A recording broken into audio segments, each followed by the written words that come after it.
You guys remember that Fire Knight video I did a couple weeks ago where I was talking about how overtuned Fire Knight is? I still believe that, but we have managed to figure out a team using some champions we talked about in that video to get him down.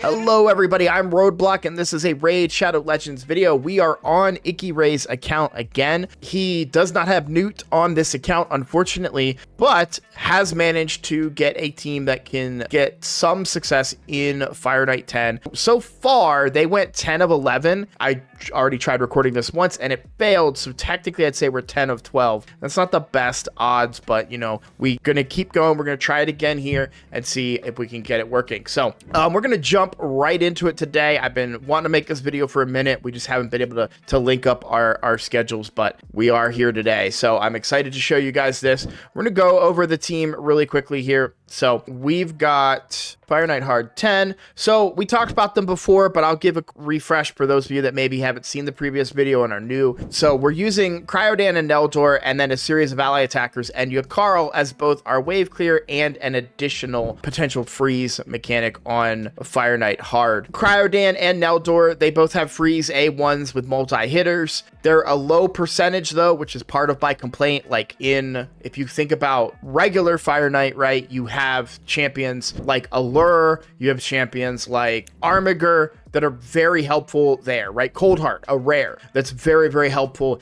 in those areas of the game. Epics that we're given to beat hard Fire Knight feel underwhelming in the fact that they're only a percentage, where on regular Fire Knight, you can get an uncommon in Armiger who can decrease turn meter as long as he critically hits. Like, I'd love to see the percentages go up on these guys, or some integration of critical hits being involved. But obviously, Allure is too good, Armiger are too good for Fire Knight, so they don't want to give us those tools for hard Fire Knight. They want it to be a challenge. I guess I can understand it, but you know, it would be nice to get a little bit more help in that area, because Neldor and Criodan definitely are a challenge to make work. We'll say that. But listen up, I just got a new promo link that you can use to follow along with me on my latest free-to-play adventure and get a free Elenaril, as well as 3 more powerful epics as you level up. Here's how to do it. Log out of Plarium Play and uninstall. Click the link in the description and register with a brand new email. Launch Raid and complete the tutorial. Go to your inbox and claim your first champ. Don't miss out on your chance to get Elenaril right after signing up,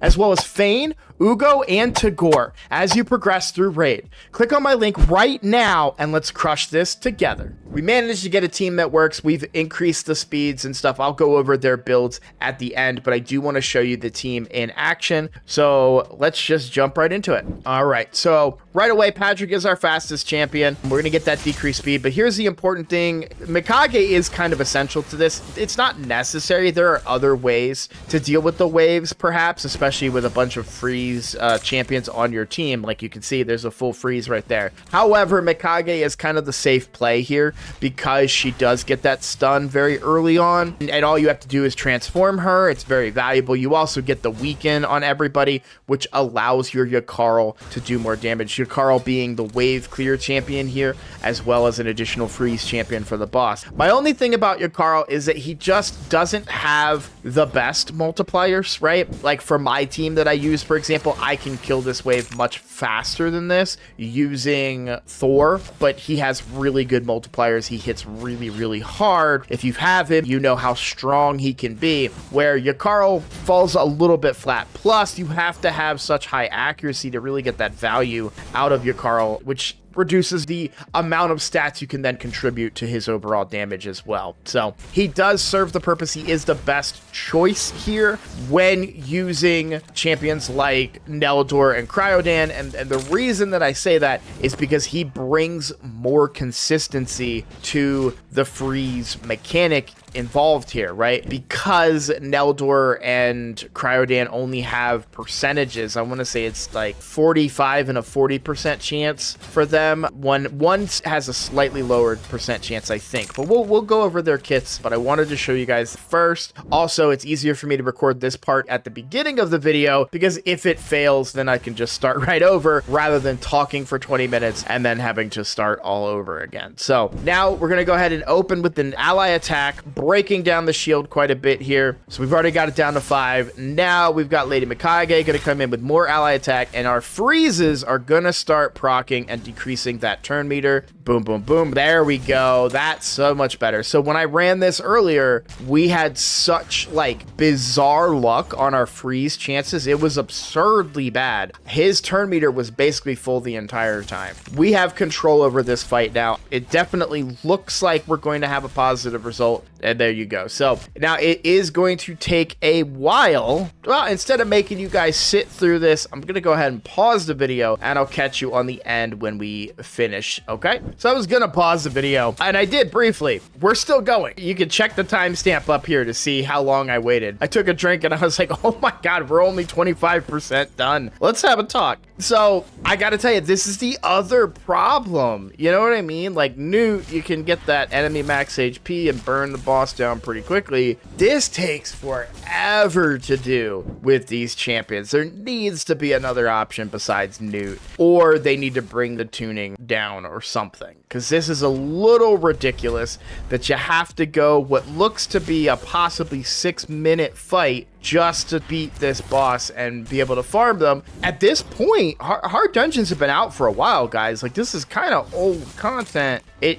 shouldn't still be this hard for an account as developed as this one, and you're gonna see how fast. I mean, the speeds that they have on this account are impressive even to me. I'm a huge fan of Vicky's account, and we'll go over that here in a second, but I had to get that in. I just had to get a little note in there because like sitting here waiting for this to finish so I can wrap up my video is like just so painful. It's just that like we've got him solved. His turn meter's gone. Come on, man. All right, that's enough. All right, guys, after 7 minutes and 27 seconds, we finally got the boss down. And I wanted to take this moment to identify that there are other teams out there than this. If you don't have the tools to make this team work, if you can't hit the speeds, if you're struggling in other ways, I actually highly recommend, I think it might be behind the paywall for the optimizer from Hell Hades, but I did put in a search, not for today's video, but in past times that I've been working with Icky on his account. And in those, I have found teams that use like Martyr. I've found Valkyrie teams, like teams that are more about like, yeah, just let the Fire Knight take some turns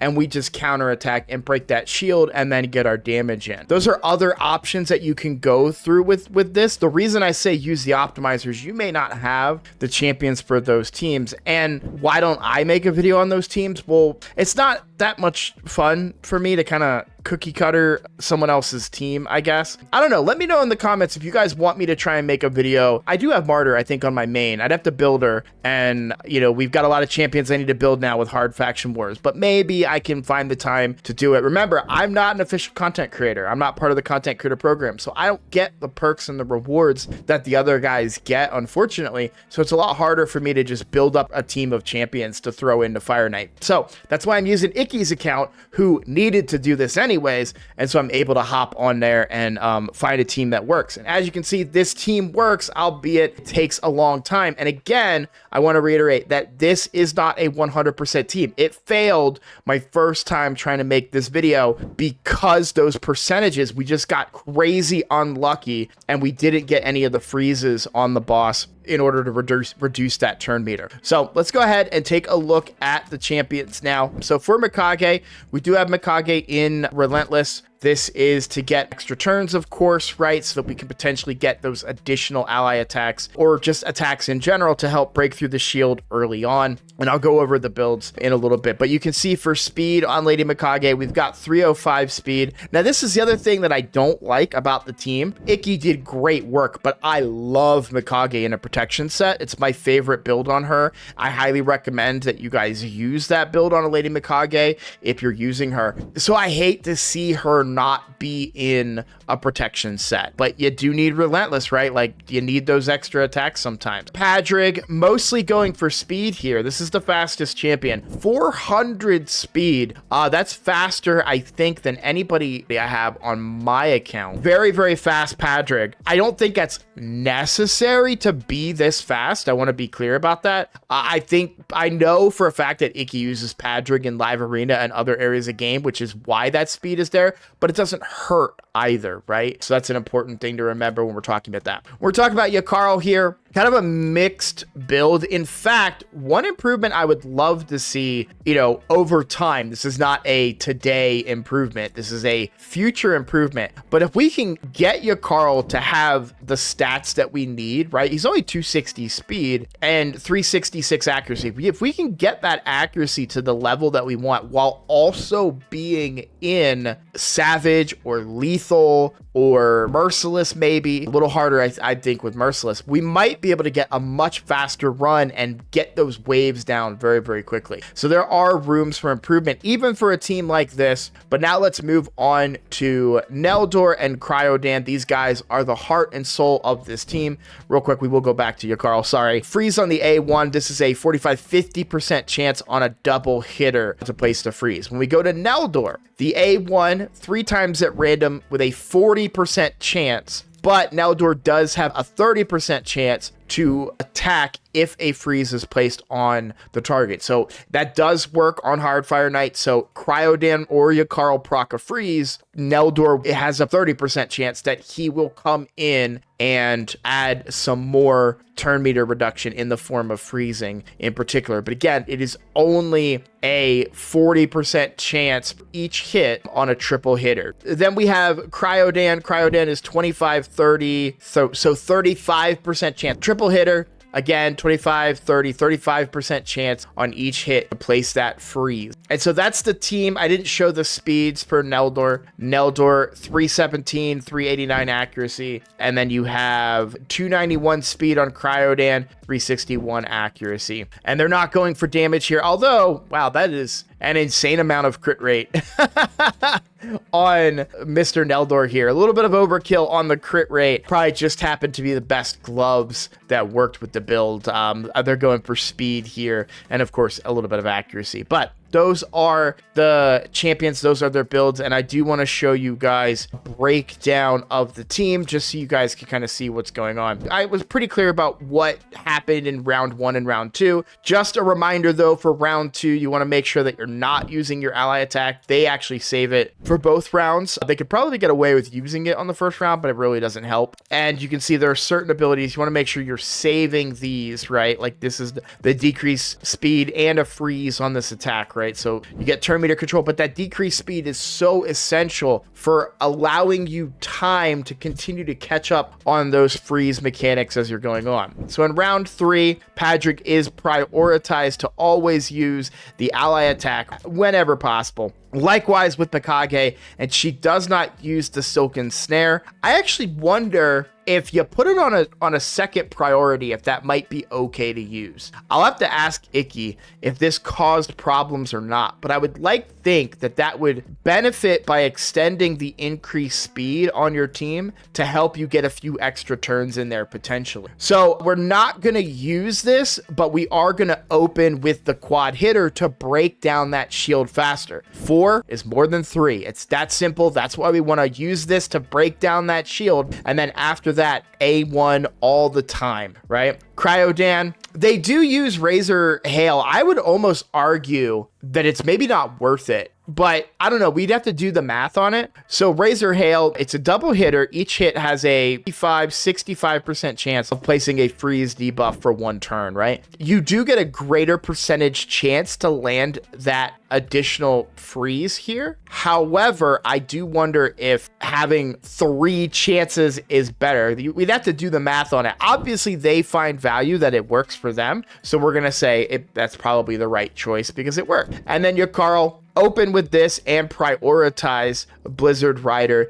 to make sure that we are keeping that decreased speed up, because that is essential to us gaining the upper hand in turn meter so that the boss does not get a turn. Criodan is also in Relentless. I wanted to mention that, right? This is another way to get some extra turns in, but again, I just wish we didn't need to do something like this. I wish we didn't need Relentless just to be able to beat a boss on 2 champions that I would like to have better potential builds on. Either way, that is the team, guys. Again, let me know in the comments if you guys want to see me look at other teams in there. One team that I'm excited to build on my main team, I now have Admiral Blacktusk. I'm just waiting for books, and with Admiral Blacktusk, I'm excited. I think I can get an even faster team going for Hard Fire Knight than what I already have by replacing Lady Mikage with Admiral Blacktusk, because Admiral Blacktusk, who works really well with my double newt,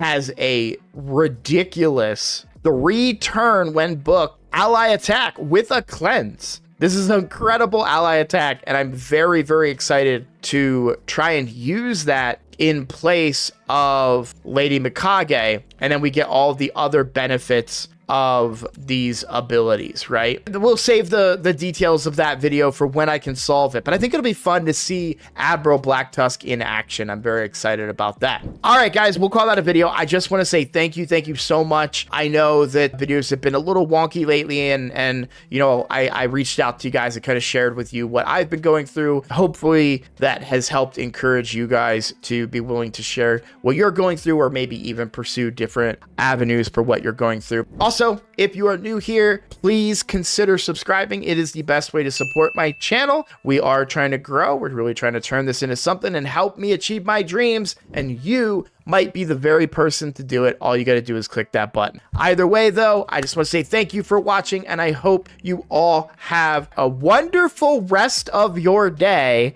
And I'll see you in the next video. Take care.